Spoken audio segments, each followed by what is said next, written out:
सभी साथियों को क्रांतिकारी जय भीम, नमो बुद्धाय। साथियों, मैं बौद्धाचार्य डॉक्टर संगानंद बौद्ध, founder trustee national air international Buddhist society.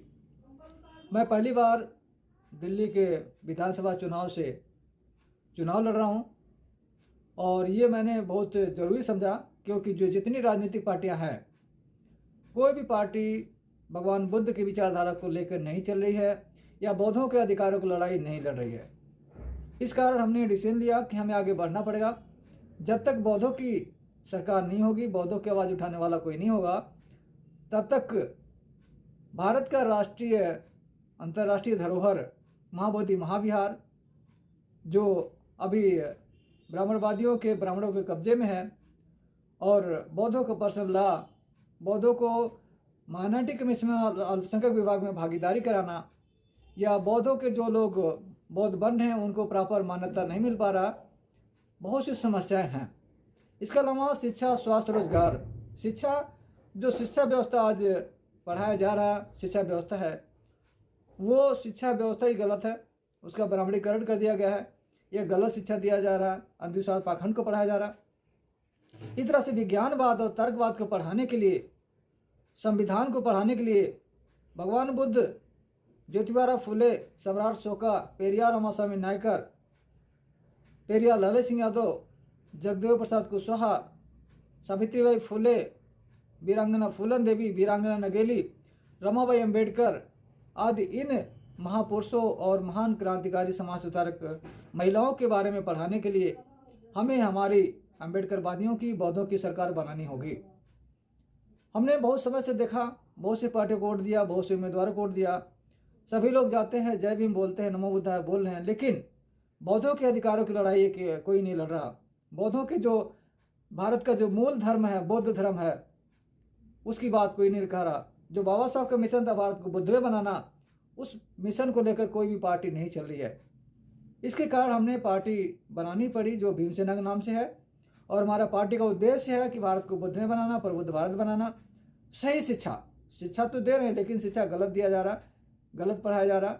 उनको तार्किक शिक्षा, वैज्ञानिक शिक्षा, और बहुजन महापुरुष जो विज्ञानवाद, तर्कवाद की बात करते थे, भगवान बुद्ध, बाबा साहब डॉक्टर भीमराव अम्बेडकर जो सिंबल नाले थे, ज्योतिबा फुले, पेरियार रामास्वामी नायकर, पेरियार लाल सिंह यादव, बौद्ध को नहीं पढ़ाया जा रहा, जिसके कारण लोग अंधविश्वास पाखंड में डूब रहे हैं।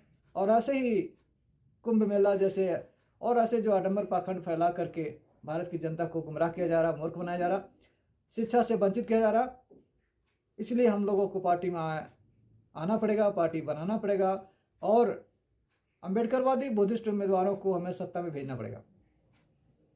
हमने बहुत इंतजार करने के बाद जब देखा कोई भी बौद्धों की आवाज़ नहीं उठाने वाला है, इसलिए मैं इसमें चुनाव में शामिल हुआ हूँ, और सभी साथियों से उम्मीद है कि वो हमारा सपोर्ट करेंगे, क्योंकि जब तक हमारे लोग, अंबेडकरवादी लोग, बुद्धिस्ट लोग जब तक सत्ता में नहीं जाएंगे, शासन प्रशासन में नहीं जाएंगे, जुडिशरी में नहीं जाएंगे, तब तक हमें न्याय मिलेगा, हमारी आवाज़ नहीं सुनी जाएगी।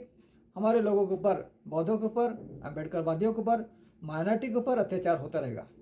इसलिए हमारी पार्टी का उद्देश्य है अंबेडकरवादी, अल्पसंख्यकों और बौद्धों की जितनी आवाज़ को, उनकी आवाज़ को उठाना है, उनके अधिकार को लड़ाई लड़ना है, उनको बराबर सत्ता में और सामाजिक भागीदारी में, संसाधन में भागीदारी दिलाना है। तो चैनल को सब्सक्राइब करें, ज़्यादा ज़्यादा शेयर करेंगे। और नई दिल्ली विधानसभा से, जो विधानसभा कॉन्स्टिट्यूशन नंबर 40 है, वहाँ से हम चुनाव लड़ रहे हैं, तो ज़्यादा ज़्यादा वोट करें। आने वाले चुनाव के लिए या आने वाली व्यवस्था को बदलने के लिए हम लोग आगे बढ़ें, व्यवस्था परिवर्तन में सहभागी बने। और मैं बौद्धाचार्य संगानंद बौद्ध, जो नई दिल्ली विधानसभा से, भीमसेना पार्टी से, हमारा चुनाव चिन्ह है ऑटो रिक्शा। ऑटो रिक्शा पर बटन दबा करके विजयी बनाएं, जिससे हम बौद्धों की आवाज़, अंबेडकरवादियों की आवाज़ और अल्पसंख्यकों की आवाज़ जाकर बहुत बहुत साधुवाद। जय भीम, नमो बुद्धाय, जय भारत, जय संविधान।